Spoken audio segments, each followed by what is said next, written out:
दिग्गज सिंगर और संगीतकार बप्पी लहरी अब हमारे बीच नहीं रहे। बप्पी लहरी का निधन 69 साल की उम्र में हुआ। बताया जा रहा है कि पिछले 1 महीने से लगभग वो अस्पताल में भर्ती थे, उनका इलाज चल रहा था। पिछले साल वो कोरोना से संक्रमित भी पाए गए थे, लेकिन उस वक्त वो उस चीज से उबर गए थे, लेकिन उसके बाद से ही उनकी हालत दिन पर दिन खराब होती जा रही थी। बता दें आपको, मुंबई में जुहू के क्रिटी केयर अस्पताल में बप्पी लहरी का निधन हुआ है और इसी के साथ पूरा देश गम में डूब गया है।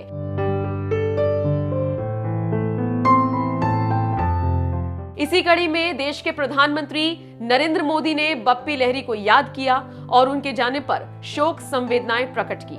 नरेंद्र मोदी ने अपनी शोक संवेदनाएं प्रकट करने के लिए ट्विटर का सहारा लिया। ट्वीट करते हुए पीएम मोदी लिखते हैं, Shri Bappi Lahiri जी's music was all encompassing, beautifully expressing diverse emotions. People across generations could relate to his works. His lively nature will be missed by everyone, saddened by his demise. Condolences to his family and admirers. Om Shanti. आपको बताते चले, बप्पी लहरी ने 70 से 80 के दशक में कई फिल्मों में गाने गाए। रॉक स्टार सिंगर के नाम से उनको जाना जाता था। ये समझ लीजिए कि डिस्को संगीत को बढ़ावा देने में अगर किसी ने सबसे ज्यादा अहम भूमिका निभाई है तो वो कोई और नहीं, वो बप्पी दा ही थे।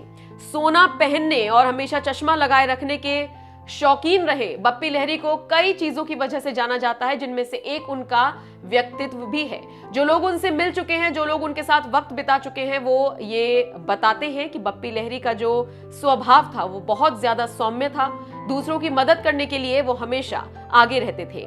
न सिर्फ देश के प्रधानमंत्री नरेंद्र मोदी बल्कि जाने माने फिल्म मेकर अशोक पंडित ने भी अपनी शोक संवेदनाएं प्रकट की हैं और ट्वीट करते हुए लिखा, रॉक स्टार बप्पी लहरी जी के निधन के बारे में सुनकर स्तब्ध हूं। विश्वास नहीं हो रहा कि मेरा पड़ोसी अब नहीं रहा। आपका संगीत हमेशा हमारे दिलों में रहेगा।